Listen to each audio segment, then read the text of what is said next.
I'm Ethan Caldwell, 30. 9 days before my wedding, I found my fiancée Lauren Mitchell posting photos of herself straddling another man's lap at a Raleigh nightclub, captioned, "Final Night of Freedom." If you were 30 and saw this, what would you do? Share your thoughts below. It was a Thursday night in October 2024, and I was burning the midnight oil at my tech office in Raleigh, North Carolina. My desk was a mess of coffee cups and project timelines, the glow of my laptop the only light in the room. As a project manager, late nights were part of the gig, especially with a big deadline looming. My phone tucked beside a stack of papers buzzed with a notification. I ignored it at first, assuming it was another work email. But it buzzed again, then again, insistent. I grabbed it, expecting a message from my team. Instead, it was Instagram. Lauren's story. We were 9 days from our wedding, a $100,000 affair funded by her father, Douglas Harper, a car dealership owner with a reputation to uphold. Lauren, 28, worked in marketing and had a smile that could charm anyone. She'd promised her bachelorette party would be low-key, just dinner and wine at her friend Emma's place. Douglas had been clear, no wild antics, not with his business partners attending the wedding. I trusted her. Maybe I shouldn't have. The first photo loaded, and my stomach dropped. Lauren, in a tight dress, was straddling a guy's lap in what was unmistakably a downtown Raleigh nightclub, not Emma's apartment. His hands gripped her waist. Her lips were on his neck. The caption read, "Final Night of Freedom." I stared, frozen, my thumb hovering over the screen. Another photo, her grinding against him, her bridesmaids cheering. Then another, his hand up her dress, their mouths locked. Caption: "What happens at Bachelorette stays at Bachelorette." Except it didn't. She'd posted it for the world to see. My heart pounded, a mix of shock and betrayal flooding my chest. I screenshot every image, my fingers trembling but deliberate. This wasn't a mistake, it was a choice. 3 years together, and she chose this 9 days before our vows. I thought of Douglas, who'd poured his heart and wallet into this wedding, trusting her to respect his boundaries. I thought of myself working late while she danced with another man. The phone felt heavy in my hand, like it held the weight of our future crumbling. I opened the comments on her final photo. My fingers typed fast, fueled by a quiet fury. First night of freedom, actually. Wedding's off. I tagged Douglas Harper, knowing he'd see it. He deserved to know what his daughter had done with his trust and his money. I hit post, my breath catching as the words went live. The office was silent, but my mind screamed. Calls started pouring in. Lauren, her friends' numbers I didn't recognize. I powered off my phone, the screen going dark like the future I'd planned with her. I leaned back in my chair, staring at the ceiling. The betrayal stung, but something else stirred, a resolve to protect myself, to demand the truth. I wasn't just the guy who got cheated on. I was Ethan Caldwell, 30, and I wasn't going to let this define me. The screenshots were my proof, my first step toward taking back control. Whatever came next, I'd face it head on. October 2024, Raleigh, North Carolina. I'm Ethan Caldwell, 30, sitting in my apartment, the weight of Lauren's Instagram betrayal still raw. My phone's off, but my mind replays our 3 years together, searching for the cracks I missed. How did I get here, 9 days from a wedding that's now canceled? It started in 2021 at a tech networking event in downtown Raleigh. I was 27, a project manager climbing the ladder at a local firm. Lauren Mitchell, 25, walked in like she owned the room, confident, sharp, a marketing coordinator with a laugh that pulled you in. We hit it off over cheap wine and industry talk, her charm filling gaps in my quieter demeanor. Coffee dates at a Raleigh shop turned into walks at Pullen Park, her hand in mine as we planned a future. She was magnetic and I was hooked. But there were signs, ones I brushed off. In 2022, at her sister's wedding, Lauren disappeared for an hour. I found her in a corner, lips locked with a stranger, her dress hiked up. When I confronted her, she laughed it off, called it testing the waters before we got serious. Her eyes sparkled with that same charm, and I convinced myself it was a one-off. I wanted to believe in us, in her. Looking back, that was my first mistake. Fast forward to 2024, and we were planning our wedding. Lauren's father, Douglas Harper, a car dealership owner, was footing the bill, $100,000 for venues catering the works. He was a man of reputation, his business partners set to fill half the guest list. At a dinner in their Raleigh home, Douglas laid down the law: no wild bachelorette party. "Keep it classy, Lauren," he said, his voice firm. "My name's on this." Lauren nodded, all smiles, promising a quiet night with her bridesmaids, Emma, Sophie, Natalie, and Claire, at Emma's place. Just dinner, maybe some wine. I believed her. Again, she'd always been persuasive, weaving stories that made you question your own doubts. Her mother, Patricia, enabled it, always quick to defend her baby girl. I'd seen it in small ways, Patricia excusing Lauren's late nights, her flirty texts to work friends. I ignored those too, telling myself love meant trust. But love shouldn't mean blindness. Back in my apartment, October 2024, I'm staring at the ceiling, the screenshots saved on my laptop. My phone's still off, but I power it back on, bracing for the flood. More Instagram notifications hit. Another photo, Lauren grinding on the guy, her bridesmaids cheering like it's a game. Another, his hand up her dress, their lips tangled. The caption, "What happens at Bachelorette stays at Bachelorette," feels like a slap.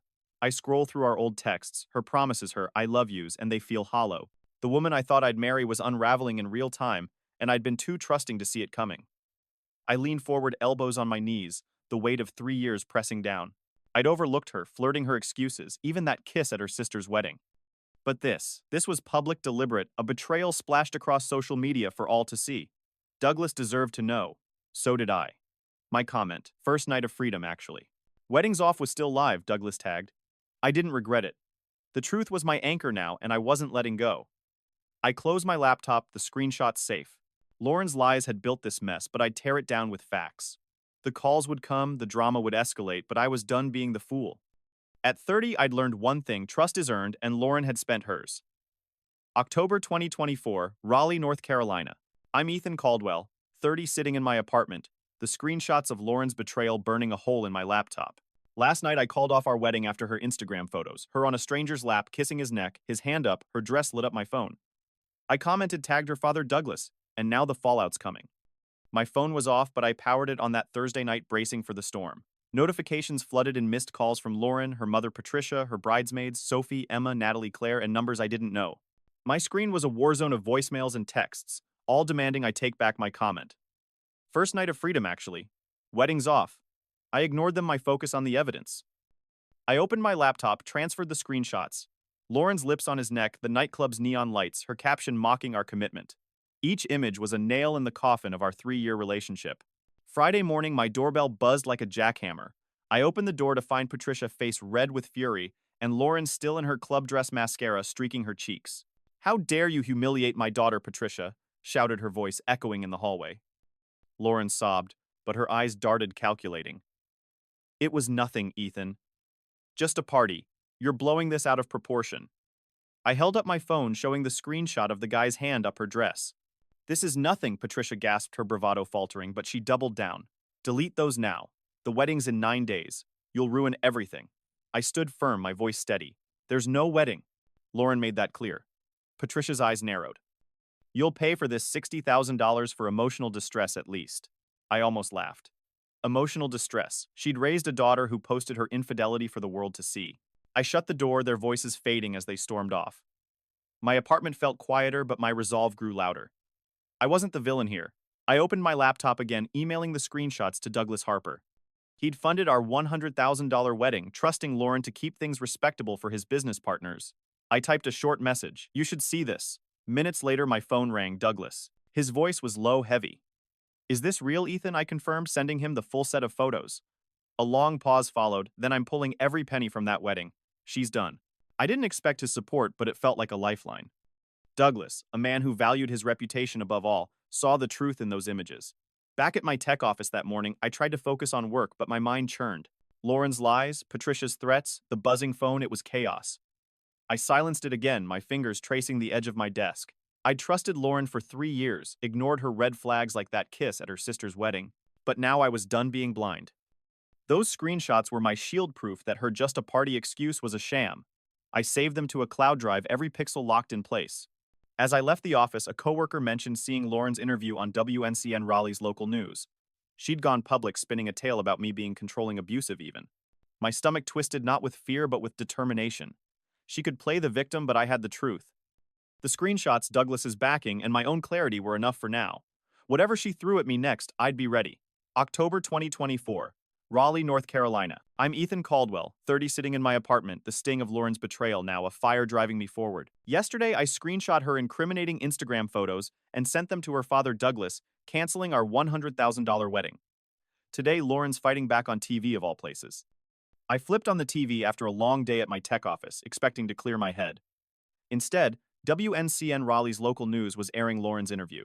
She sat there dressed modestly, no trace of the club, dressed from her photos, tears glistening. "Ethan was controlling, abusive," she said, her voice trembling. "I just wanted one night of harmless fun with my girlfriends."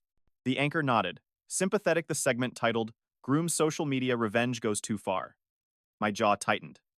Abusive, controlling. I'd ended things because she was kissing another man, his hand up her dress, and she'd posted it for the world to see. Yet here she was spinning me as the villain. I grabbed my phone, the screenshot still saved Lauren on that guy's lap, lips on his neck, captioned, final night of freedom. My comment calling off the wedding was still live, Douglas tagged. I wasn't the one playing games. As I scrolled, my phone pinged with a new message. It was from Megan Riley, a name I didn't know. You're Ethan Wright, I'm Connor's wife. The guy from Lauren's photos. My pulse quickened. She sent me screenshots of texts, Lauren and Connor, the man from the club, exchanging explicit photos.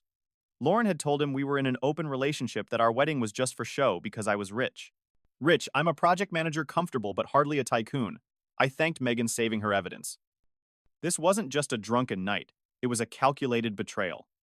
By afternoon, the tide turned. Someone had dug up Lauren's Instagram photos. She deleted them, but the internet doesn't forget. They were posted in the comments of WNCN's Facebook page, captioned "Harmless Fun." She was all over him. The comments exploded. She posted this publicly, and he's the bad guy.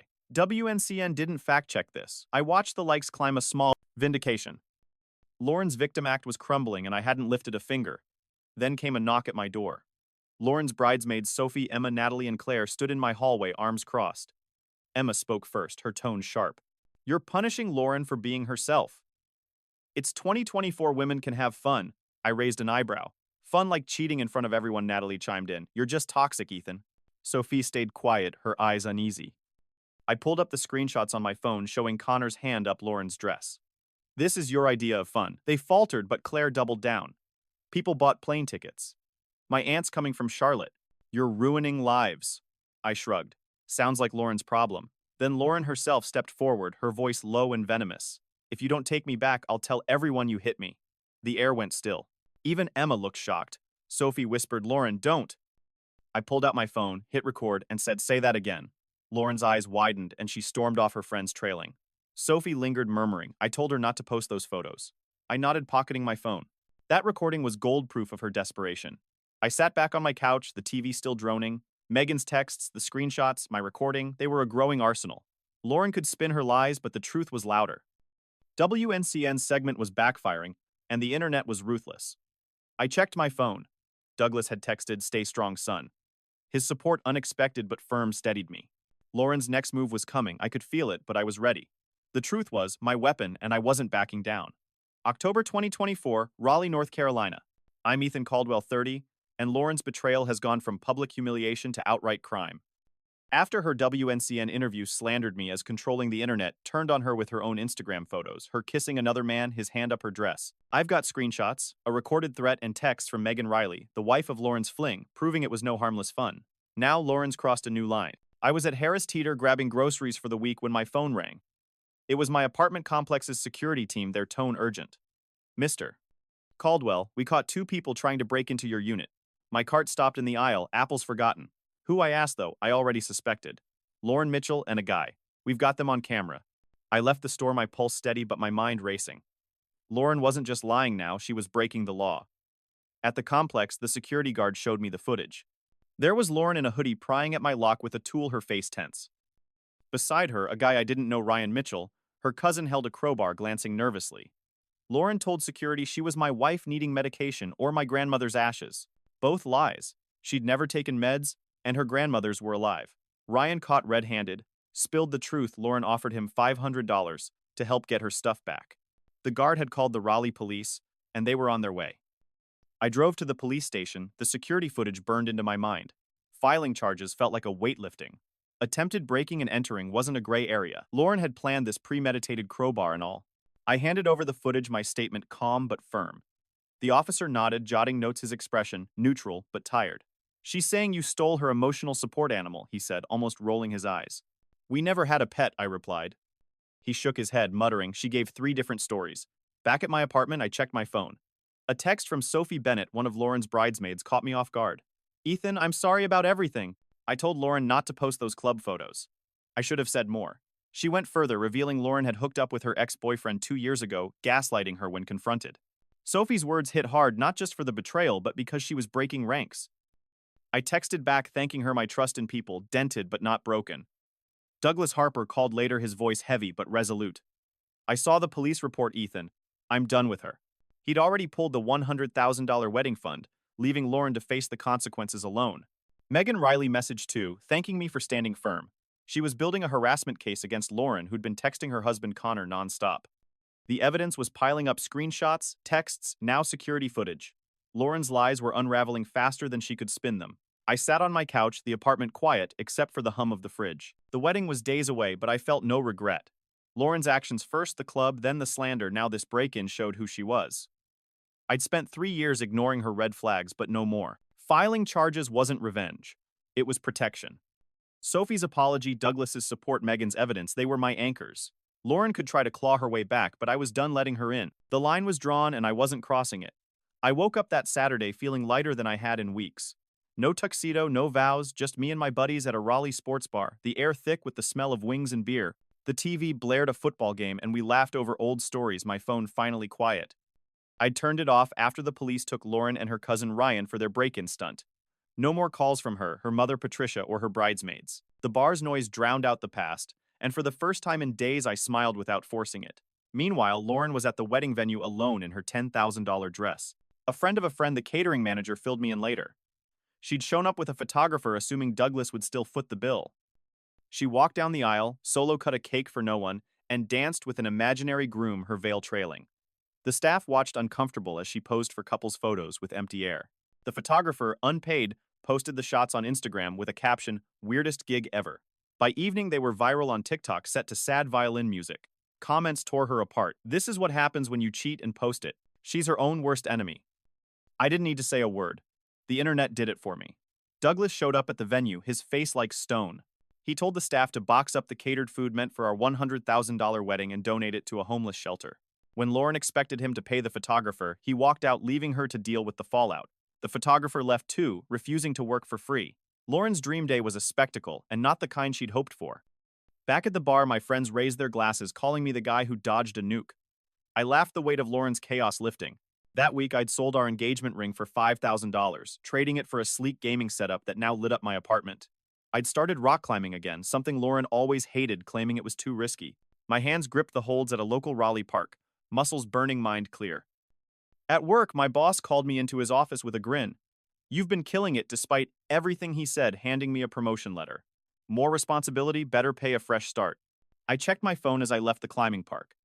Sophie Bennett, one of Lauren's bridesmaids, had texted again, checking in after her apology for Lauren's actions.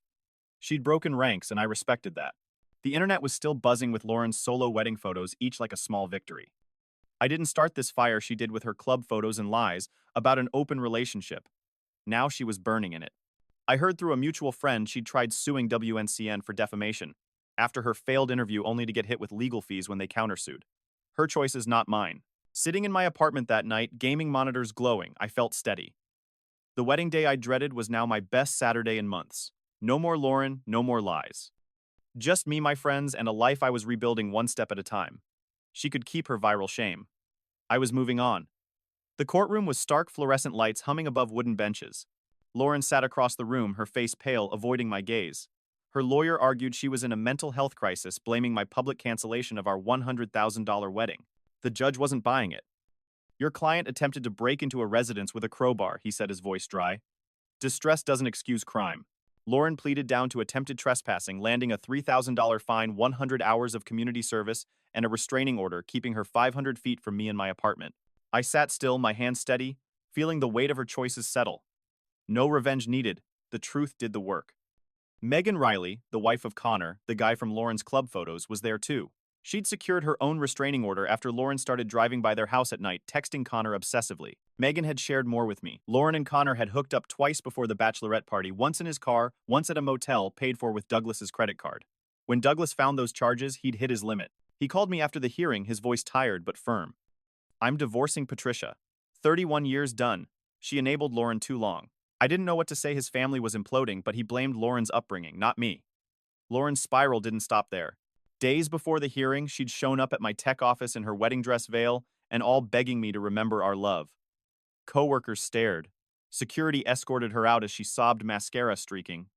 Someone filmed it and the video went viral on TikTok. 2.3 million views, set to sad violin music. Comments were brutal. "This is peak desperation. Dodged a warhead, bro." Her stunt cost her marketing job. Her boss cited unprofessional conduct. My own boss, having seen the news, forwarded me an email from Lauren claiming I'd harassed her. He laughed it off, saying, "You dodged a missile, not a bullet." I nodded, grateful for the support. Ryan, Lauren's cousin, had thrown her under the bus at the police station, admitting she'd offered him $500 to break in. He faced his own charges, but his confession sealed Lauren's fate. The court documents paired with my security footage were ironclad. I left the courthouse feeling lighter, not because I'd won, but because the truth had. Lauren's lies, calling me abusive, claiming harmless fun, had no ground left to stand on. Back at my apartment, I found a text from Lauren sent from an unknown number. "I'm sorry, Ethan. I'm in therapy.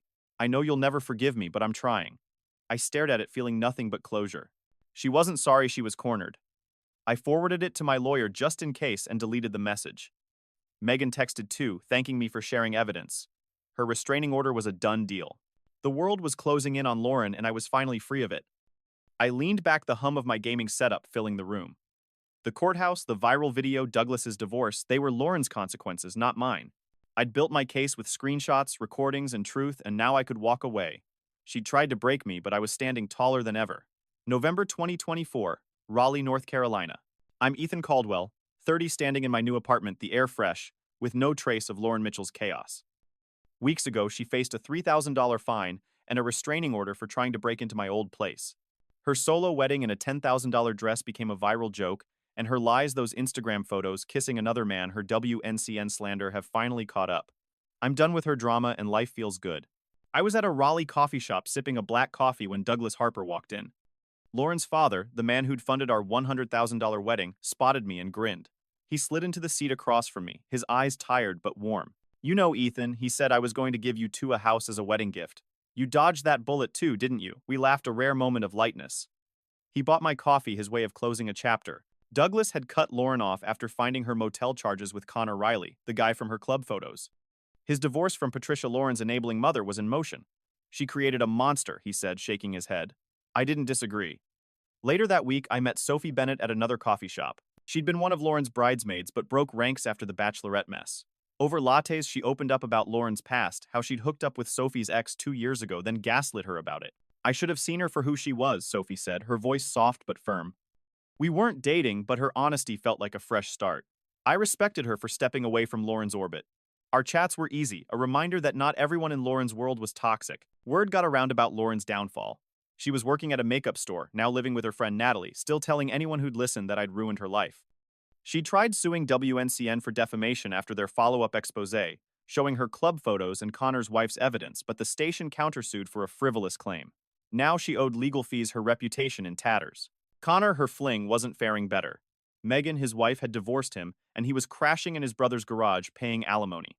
Lauren had stopped texting him, moving on to some gym guy who bought her free spirit story. Good luck to him. My life, though, was coming together. I'd moved to a better apartment in Raleigh, no memories of Lauren tainting the space. I adopted Diesel, a rescue pit bull with soulful eyes who trailed me everywhere. Lauren had claimed she was allergic to dogs, another lie. I'd picked up rock climbing again, my hands calloused from the holds at a local park. The rush of scaling a wall, the quiet focus, it was mine again. At work, my promotion had settled in my team, calling me the legend who dodged the crazy bride. I laughed it off, but it felt good. I'd sold our engagement ring for $5,000, turning it into a gaming setup that lit up my nights. One evening, walking Diesel through a Raleigh park, I got a call from WNCN. They wanted my side for a "Where Are They Now" segment. I kept it simple. I saw my fiancée cheating, ended it, and moved on. Everything else was her choice. They asked if I had regrets. Not seeing the red flag sooner, I said, thinking of that kiss at her sister's wedding. The reporter's eyes widened, but that line didn't make the final cut. Didn't matter, the truth was out. Sitting on my couch, Diesel's head in my lap, I thought about the past 3 years. Lauren's betrayal had hurt, but it taught me something: the truth always surfaces and walking away can be power. I'd built a life I loved: work, climbing, Diesel, even new friends like Sophie. Lauren could keep her blame game. I was done playing. At 30, I knew my worth, and no one was taking that away. November 2024, Raleigh, North Carolina. I'm Ethan Caldwell, 30, and I've left Lauren's chaos behind. Her betrayal, those Instagram photos, her lies, her break-in hurt, but it freed me. I've got Diesel, my pit bull, a new apartment, and a life that's mine again. Work's thriving, climbing's back, and I'm surrounded by people who value truth like Douglas and Sophie. Lauren's still blaming me working at a makeup store, drowning in legal fees, but that's her burden, not mine. Looking back, I missed red flags, her kiss at her sister's wedding, her excuses. But I learned the truth always comes out, and walking away takes strength. At 60 or beyond, you've likely faced your own betrayals. Maybe you chose quiet distance over a loud fight like I did. It's not about revenge, it's about reclaiming your peace. I'm living proof you can rebuild stronger. What would you have done in my shoes? How did you move on from a broken trust? Share your stories in the comments. I'd love to hear them. If this journey resonated, hit subscribe for more real-life lessons. Thanks for following mine.